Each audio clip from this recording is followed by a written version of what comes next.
आप ऐसा कीजिए, सारे केसेस की फाइल मुझे दे दीजिए मेरी टेबल पर, then I will see what I have to do. Oh I am so sorry. It's okay. आप वो हैं जिनकी नई पोस्टिंग हुई है? जी, मेरा नाम हादिया सिराज है। Nice to meet you. Nice to meet I you. Am Furqan Ahmed. Nice to meet you.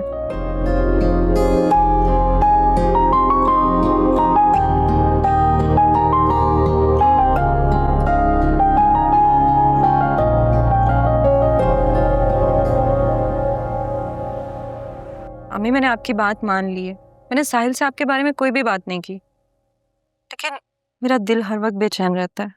मुझे आपकी फिक्र होती है। देखो बेटा, मेरी फिक्र छोड़ दो। तुम्हें बताया तो है कि मैं ठीक हूँ अपने घर में।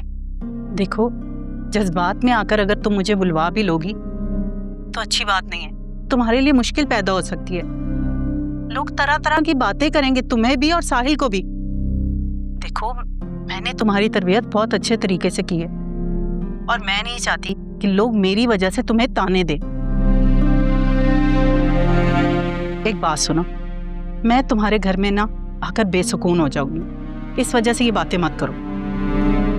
लेकिन अम्मी, अगर साहिल आपको मनाए और आंटी को भी कोई एतराज नहीं हो, आप मुझसे वादा करें आप इनकार नहीं करेंगे। अच्छा ठीक है, उनको मैं खुद समझा लूंगी। तुम्हें समझाना ना फजूल है। तुम ना अभी जमाने की हकीकत से वाकिफ नहीं हो। अम्मी, वो मान जाएंगी लेकिन आप इनकार नहीं करेंगे। मुझे इस बारे में कोई बहस नहीं करनी। ख्याल रखें अपना। खुदा हाफिज। अजीब जिद्दी लड़की है।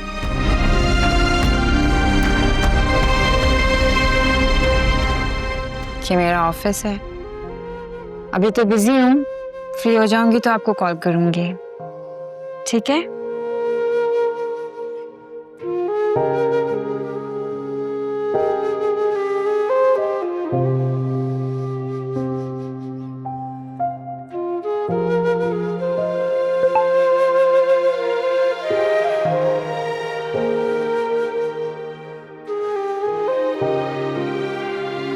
ये मेरा ऑफिस है।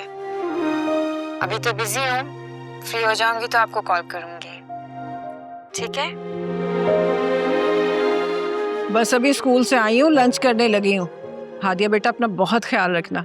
फख्र है मुझे तुम पे।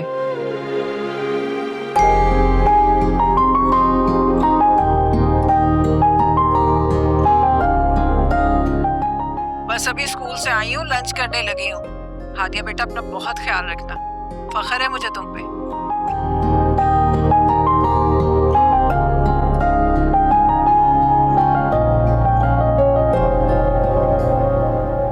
आंटी, आप मुझे बुला लेती, कोई काम था आपको? नहीं बेटा, कोई काम नहीं था, बल्कि मैं सोच रही थी कि आशिर की फैमिली को मैं डिनर पे बुला लूं। फिर उनकी टिकट्स हो जाएंगी, उनके जाने का टाइम नज़दीक हो जाएगा, तो किसके पास टाइम रहता है मिल बैठ के खाना खाने का। साहिल से तो मैं मशवरा कर चुकी हूँ, लेकिन तुम मेरी बहू हो, मेरी बेटियों की तरह हो बिल्कुल बेटा। मैंने सोचा तुमसे भी पूछ लूँ। मुझे कोई प्रॉब्लम नहीं आंटी, हम आज ही उन्हें डिनर पे इनवाइट कर लेते हैं, बल्कि फजीला आंटी को भी इनवाइट करते हैं। चलो ठीक है, मैं मैडम सरबत और फजीला को फ़ोन कर देती हूँ, बल्कि तुम्हारी अम्मी को भी फ़ोन करूँगी, उनको भी बुलाऊँगी, ठीक है ना? ठीक है आंटी।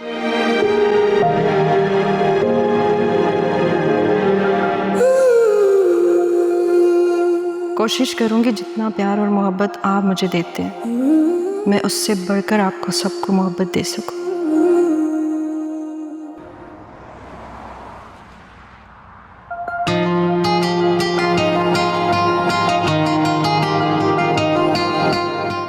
मिस हादिया, कैसा लगा आपको हमारा ये शहर? अच्छा है। आप यकीनन यही सोच रही होंगी कि आपको वापस चले जाना चाहिए, यहाँ पे रहना ही आपका बेहतर है। ऐसी बात नहीं है, मैं जब एक बार फैसला कर लेती हूँ तो वापस नहीं पलटती। चाहे पीछे तूफान आ रहा या सुकून की फिजा हो। इसमें तो कोई शक की बात नहीं कि आपकी कम्युनिकेशन स्किल्स बहुत अच्छी हैं। वैसे आपका ताल्लुक यहीं से? जी जी बिल्कुल, यहीं से ही है। अम्मी के इंतकाल के बाद मैं और बाबा बस यहीं के ही होके रह गए हैं। I'm so sorry। मुझे अंदाजा नहीं था कि आपकी वादा का इंतकाल हो चुका है। It's okay. आपको किसी भी किस्म की हेल्प की ज़रूरत हो आप मुझे बता सकते हैं। आप मेहमान आई हैं हमारे शहर में। Thank you so much. वैसे आपने एग्जाम कब पास किया?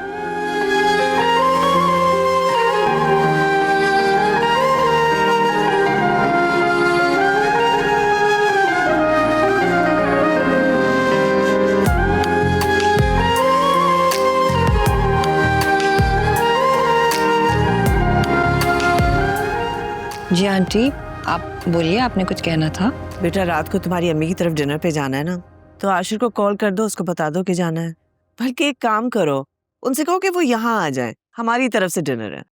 ये तो बहुत अच्छा आइडिया है, मैं अम्मी को भी कॉल कर लेती हूँ। अच्छा बेटा, मैंने तुम्हारे लिए कोई ज्वेलरी निकाल के रखी हुई है। सोचा था कि कुछ फिजा को दूंगी और कुछ बहू को, लेकिन बहू तो इस काबिल थी नहीं, इसीलिए मैंने सोचा था कि मैं फिजा को सारी ज्वेलरी दे दूंगी। लेकिन अब तो तुम आ गई हो, तो मेरी बहू नहीं बेटी बनकर दिखाया तुमने मुझे। मेरी तरफ से ये तुम्हारे लिए तोहफा होगा जो मैंने बरसों से संभाल कर रखा हुआ है तुम्हारे लिए। आंटी मुझे तो समझ नहीं आ रहा, बट थैंक यू। अरे क्या चल रहा है सास और बहू के बीच में?